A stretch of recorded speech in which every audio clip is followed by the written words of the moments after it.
Assalomu alaykum aziz nafaqaxo'rlar va bu videoni tomosha qilayotgan barcha yurtdoshlar.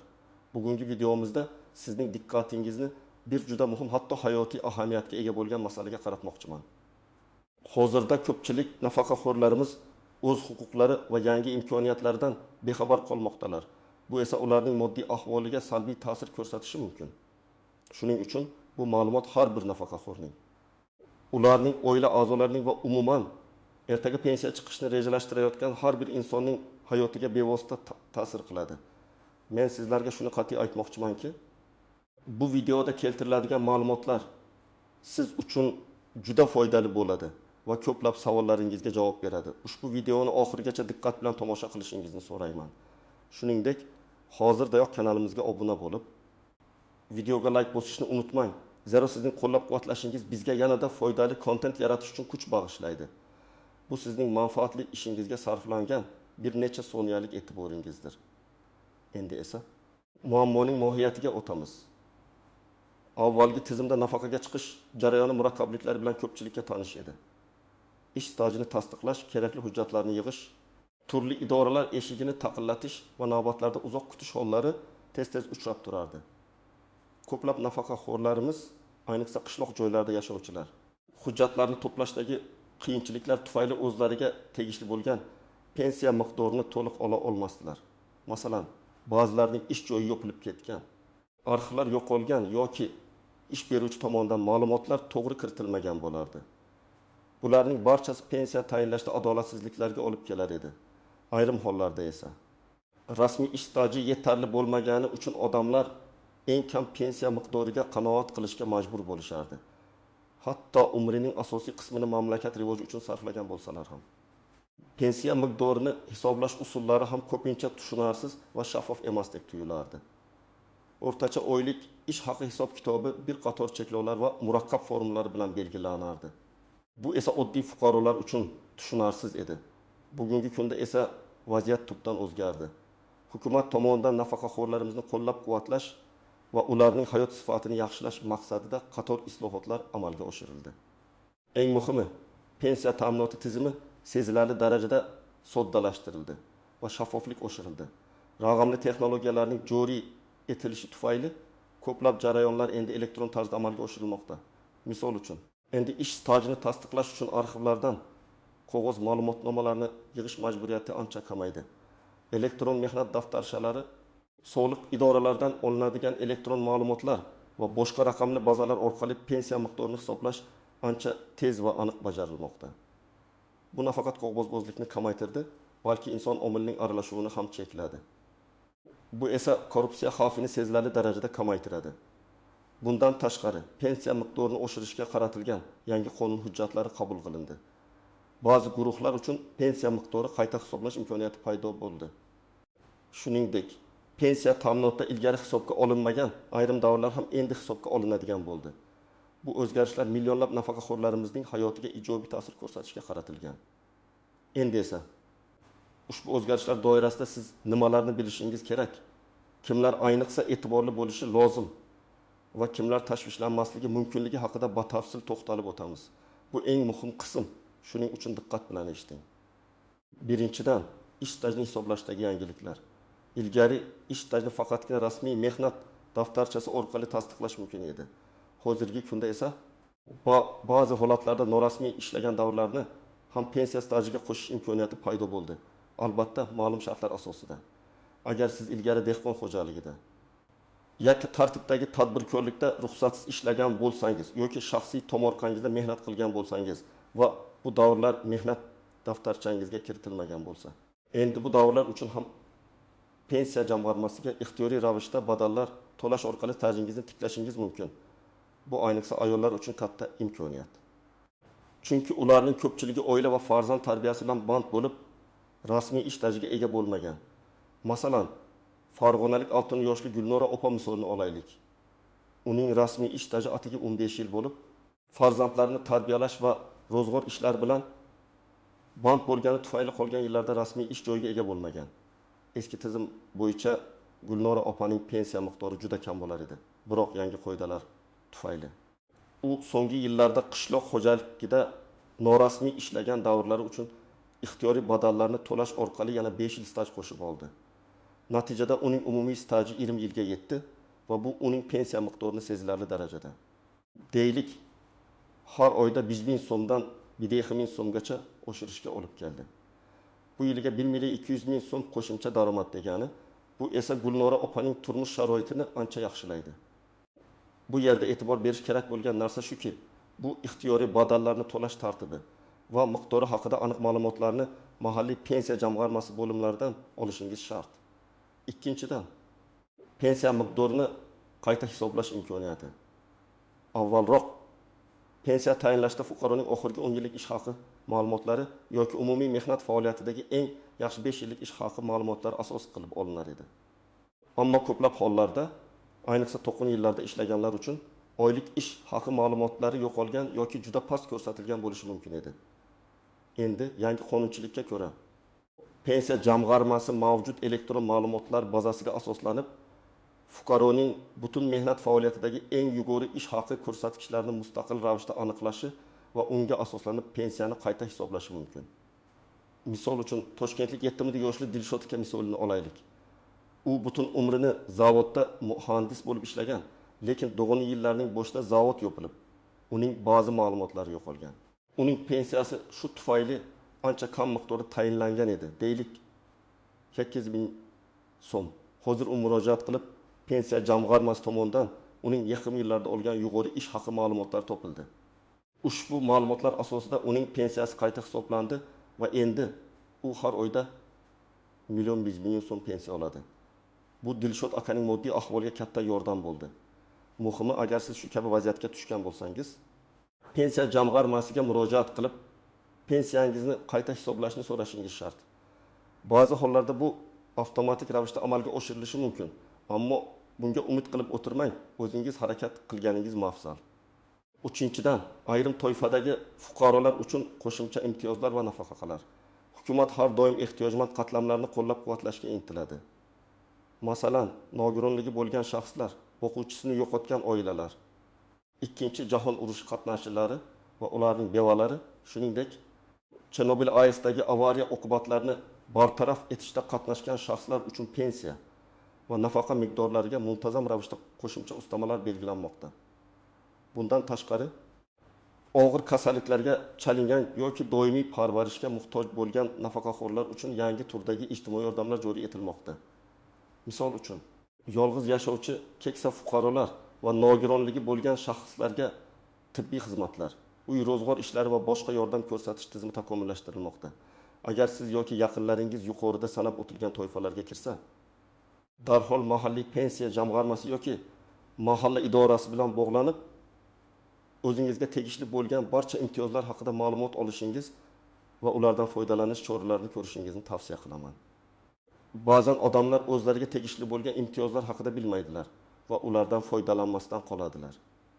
Masalan, erta nogiron bo'lib qolgan bir ayol, 25 yoshli Zaynab opa, uning kasalligi og'ir bo'lib, doimiy parvarishga muhtoj edi. Uning nafaqasi nisbatan kamroq edi, deylik 7.1 million so'm. Yangi tartiblar bo'yicha unga parvarishlash uchun ijtimoiy nafaqa tayinlangan. Bu nafaqa har oyda qo'shimcha 300.000 so'm miqdorida bo'lishi mumkin. Bu mablag' unga qo'shimcha dori-darmon yoki yordamchi xizmatlar uchun juda asqotadi. Kimlar ayniqsa e'tiborli bo'lishi kerak? Birinchidan, pensiya yoshiga yaqinlashib qolgan fuqarolar. Sizning ish tajingiz to'liq hisobga olinganiga, mehnat daftarchangizda barcha ma'lumotlar to'g'ri kiritilganiga ishonch hosil qilishingiz zarur. Agar qandaydir kamchiliklar bo'lsa, ularni hozirdayoq bartaraf etish choralarini ko'ring. Keyinchalik bu jarayon murakkablashishi mumkin. Ikkinchidan, ilgari norasmiy ishlagan yoki chet elda mehnat faoliyatini olib borgan fuqarolar. Sizda ish stajini hisobga olish va uni tasdiqlash uchun yangi imkoniyatlar paydo bo'ldi. Chet eldagi stajni tasdiqlash uchun xalqaro shartnomalar doirasida ish olib borilmoqda. Masalan, Rossiya Federatsiyasida ishlagan fuqarolarimiz uchun pensiya jamg'armasiga murojaat qilish orqali ushbu davrlarni tasdiqlash imkoniyati mavjud. Uchinchidan, pensiya miqdoridan norozi bo'lganlar yoki pensiyasi noto'g'ri hisoblangan deb hisoblaydiganlar, yuqorida aytib o'tilganidek, pensiyani qayta hisoblash imkoniyatidan foydalanish uchun murojaat qiling. Hozirda bu borada shaffoflik sezilarli darajada oshgan. kimlar tashvishlanmasligi mumkin? Asosan barcha hujjatlari tartibda bo'lgan. Rasmiy ish staji yetarli bo'lgan va pensiyasi yaqinda qayta hisoblangan yoki muntazam ravishda indeksatsiya qilinayotgan fuqarolar ortiqcha tashvishlanmasliklari mumkin. Ammo shunga qaramay, har bir nafaqaxo'rga o'z pensiya jamg'armasi hisobini va pensiya tayinlash to'g'risidagi ma'lumotlarni vaqti bilan tekshirib turishni tavsiya qilaman. Chunki har qanday yangilanishlar har kimga tegishli bo'lishi mumkin. Endi esa ushbu qoidalarga nisbatan istisnolar, e'tiborsiz qoldirmaslik kerak bo'lgan tuzoqlar va noaniq nuanslar haqida gaplashamiz. Bu ham juda muhim, chunki ba'zan kichik bir detal butun jarayonni o'zgartirib yuborishi mumkin. Istisnolar. Ba'zi kasb egalari yoki maxsus toifalar uchun pensiya tayinlashda o'ziga xos qoidalar amal qiladi. Masalan, maxsus mehnat sharoitlarida ishlaganlar, yer osti issiq sexlar, kimyoviy moddalar bilan bog'liq ishlar imtiyozli pensiya yoshiga chiqish huquqiga ega. Ularning pensiya tayinlash jarayonida stajni tasdiqlovchi hujjatlarga qo'shimcha ravishda ish sharoitlarini tasdiqlovchi ma'lumotnomalar ham talab qilinishi mumkin. Yoki harbiy xizmatchilar, huquq tartibot organlari xodimlari uchun alohida qonunlar mavjud bo'lib, ularning pensiya ta'minoti O'zbekiston Respublikasi Mudofaa vazirligi, Ichki ishlar vazirligi yoki boshqa tegishli idoralar tomonidan belgilanadi. Agar siz shu toifaga kiruvchi fuqaro bo'lsangiz, alohida diqqatli bo'ling va o'z idorangizning kadrlar bo'limi bilan maslahatlashing. Yana bir muhim istisno, bu akademik unvonlarga ega bo'lganlar, professor, fan doktori va hokazo hamda davlat mukofotlari sohiblari. Ularning pensiyalariga qo'shimcha ustamalar qo'shilishi mumkin. Bu haqda ham alohida so'rab surishtirish lozim. Tuzoqlar va noaniq nuanslar. Hujjatlarning to'liqsizligi yoki noto'g'riligi bu eng keng tarqalgan xato. Hatto bitta harfning xatosi ham pensiya jamg'armasi bazasida sizning ma'lumotlaringizni topishni qiyinlashtirishi mumkin. Shuning uchun barcha hujjatlaringizni, ayniqsa pasport, mehnat daftarchasi va nikoh guvohnomasini diqqat bilan tekshiring. Agar ma'lumotlarda nomuvofiqlik bo'lsa, ularni o'zgartirish yoki tasdiqlash uchun tegishli idoralarga murojaat qiling. Masalan, ism sharifingizda bitta harfning o'zgarishi, Ahmad o'rniga Ahmad yozilishi jiddiy muammolarga olib kelishi mumkin. Muddati o'tgan ma'lumotnomalar, ba'zi turdagi ma'lumotnomalar. Masalan, yashash joyidan ma'lumotnoma cheklangan muddatga ega bo'lishi mumkin.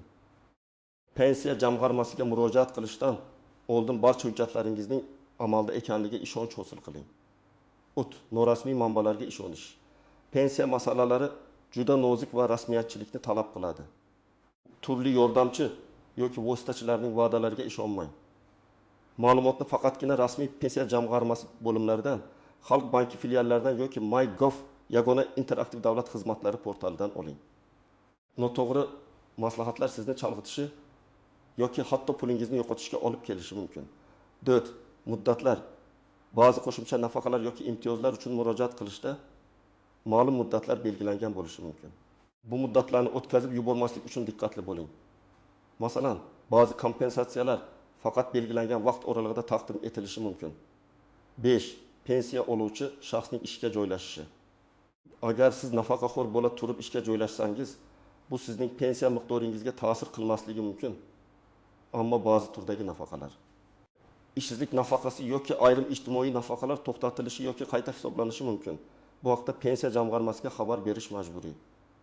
6. Xorijda yashash.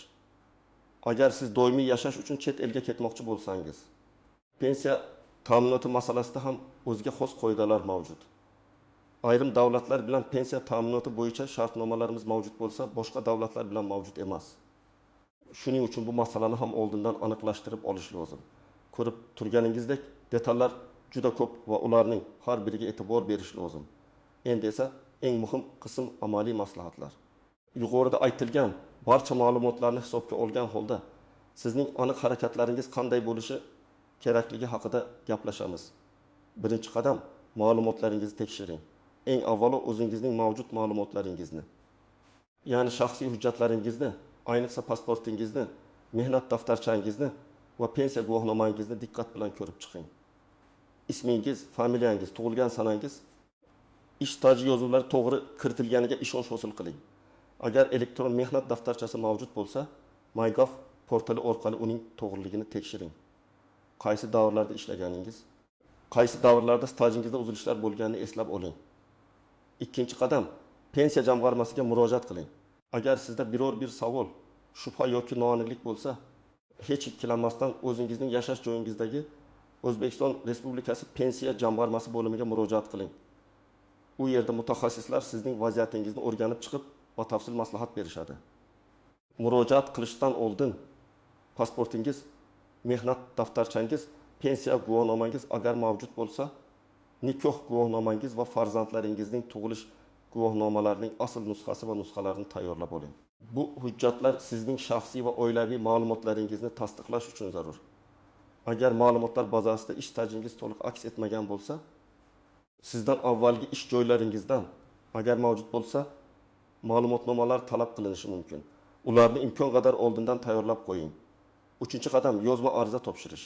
Agar siz pensiyangizni qayta hisoblashni, qo'shimcha stajni hisobga olishni yoki yangi turdagi nafaqa tayinlashni istasangiz, pensiya jamg'armasiga yozma ariza bilan murojaat qilishingiz shart.